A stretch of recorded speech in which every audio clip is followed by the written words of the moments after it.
नमो बुद्धाय दोस्तों। ये जातक कथाएं ये कहाँ से ली गई, क्यों, कैसे ली गई, उस सब का मैं वर्णन शुरू करने जा रहा हूँ। तो दोस्तों इसी के साथ मैं अपना वीडियो शुरू करता हूँ। दोस्तों, जातक या जातक पाली या जातक कथाएं बौद्ध ग्रंथ त्रिपिटक का जो सुत्त पिटक है अंतर्गत जो खुद्दक निकाय का 10वां भाग है। इन कथाओं में भगवान बुद्ध की कथाएं हैं जो मान्यता है कि खुद गौतम बुद्ध जी के द्वारा ही कहे गए हैं। हालांकि कुछ विद्वानों का मानना है कि कुछ जातक कथाएं भगवान बुद्ध के निर्वाण के बाद उनके शिष्यों द्वारा कही गई। विश्व की प्राचीनतम लिखित कहानियां जातक कथाएं हैं, जिनमें लगभग 600 कहानियों का संग्रह है। इस ईस्वी संवत से 300 वर्ष पूर्व की घटना है। कथाओं में मनोरंजन के माध्यम से नीति और धर्म को समझाने का प्रयास किया गया है। जातक शब्द का अर्थ है जात अर्थात जन्म संबंधी। जातक भगवान बुद्ध के पूर्व जन्म की कथाएं हैं। बुद्धत्व प्राप्त कर लेने की अवस्था से पूर्व भगवान बुद्ध बोधिसत्व कहलाते हैं। वे उस समय बुद्धत्व के लिए उम्मीदवार होते हैं और दान, मैत्री, शील, सत्य और 10 पारमिताओं की अवस्था से पूर्व भगवान बुद्ध बोधिसत्व कहलाते हैं। वे उस समय बुद्धत्व के उम्मीदवार होते हैं और दान, शील, मैत्री, सत्य आदि 10 पारमिताओं अथवा परिपूर्णताओं का अभ्यास करते हैं। भूत दया के लिए वे अपने प्राणों का अनेक बार बलिदान करते हैं। इस प्रकार वे बुद्धत्व की योग्यता का संपादन करते हैं। बोधिसत्व शब्द का अर्थ ही है बोधि के लिए उद्योगशील प्राणी, बोध के लिए सत्व, जिसका अर्थ भी कुछ विद्वानों ने किया है।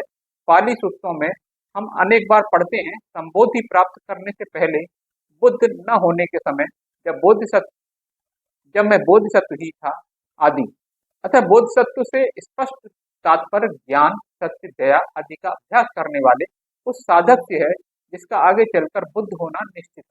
भगवान बुद्ध भी न केवल अपने अंतिम जन्म में बुद्धत्व प्राप्ति की अवस्था से पूर्व बोधिसत्व रहे थे, बल्कि अपने अनेक पूर्व जन्मों में भी बोधिसत्व की चर्या का उन्होंने पालन किया था। जातक की कथाएं भगवान बुद्ध के इन विभिन्न पूर्व जन्मों से जब कि ये बोधिसत्व रहे थे संबंधित हैं। अधिकतर कहानियों में वे प्रधान पात्र के रूप में चिन्हित हैं। कहानी में वे स्वयं नायक हैं। कहीं कहीं उनका स्थान एक साधारण पात्र के रूप में है और कहीं कहीं एक दर्शक के रूप में भी चित्रित किए गए हैं। प्रायः प्रत्येक कहानी का आरंभ इस प्रकार होता है। एक समय राजा ब्रह्मदत्त के वाराणसी में राज्य करते समय बोधिसत्व कुरंग मृग की योनि से उत्पन्न हुए, अथवा सिंधु के पार के घोड़ों के कुल में उत्पन्न हुए, अथवा बोधिसत्व ब्रह्मदत्त के अमात्य थे, अथवा बोधिसत्व गोह की योनि में उत्पन्न हुए, आदि आदि। सभी जातक कथाएं गौतम बुद्ध के द्वारा कही गई हैं। जातक बुद्ध समयकालीन है। जातकों की निश्चित संख्या कितनी है इसका निर्णय करना बड़ा कठिन है। लंका, बर्मा और सियाम में प्रचलित परंपरा के अनुसार जातक कथाएं 550 हैं। बुद्ध वचनों का वर्गीकरण 9 अंगों के रूप में किया गया है, जिनके नाम है सुत्त पहला, दूसरा गेय, तीसरा व्याकरण, चौथा गाथा, पांचवां उदान, छठवां इतिकतुक, सातवां जातक, आठवां अभ्युत धम्म और नवा वेदल। सुत्त का अर्थ है सामान्य बुद्ध उपदेश और गेय का अर्थ है पद्य मिश्रित अंश। व्याकरण का अर्थ है वह व्याख्या परक साहित्य है और पद्य में उचित अंग गाथा कहलाते हैं, जैसे धम्मपद आदि की जो गाथाएं हैं वो इसमें आती हैं।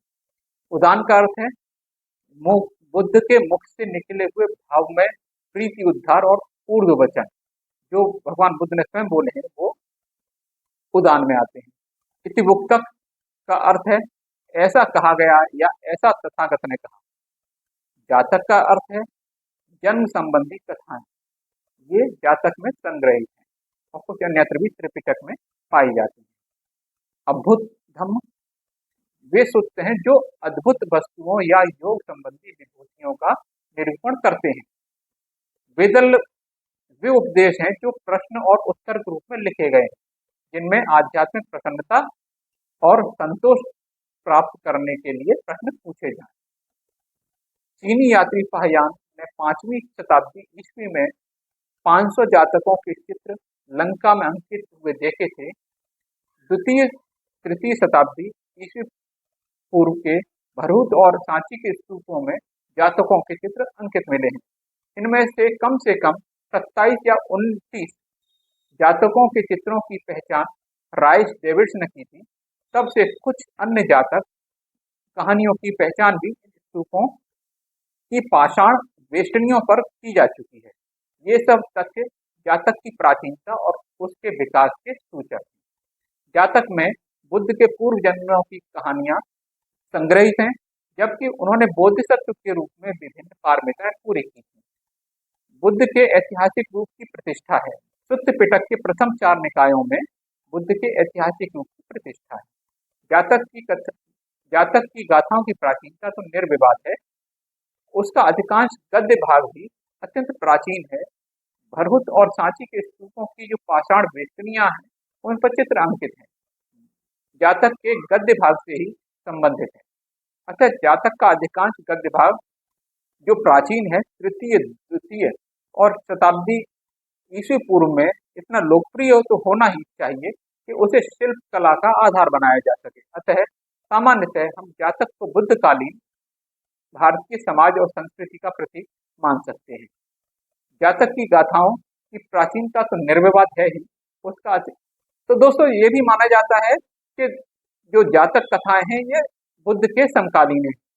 तो दोस्तों और इसमें जो भी कथाएं कही गई हैं वो भगवान बुद्ध के द्वारा ही कही गई हैं, और इसके जो अलग अलग जो इनकी जो डिस्क्रिप्शन था, जो अंतर इनके जो व्याख्या थी वो मैंने की, और अच्छी लगी हो इस वीडियो को लाइक कीजिए और चैनल को सब्सक्राइब कीजिए, और ये इस जानकारी को आप अधिक से अधिक लोगों में विस्तारित कीजिए, फैलाइए, क्योंकि लोगों के मनों में अधिकतर ये कंफ्यूजन रहता है कि जातक कथाएं है क्या।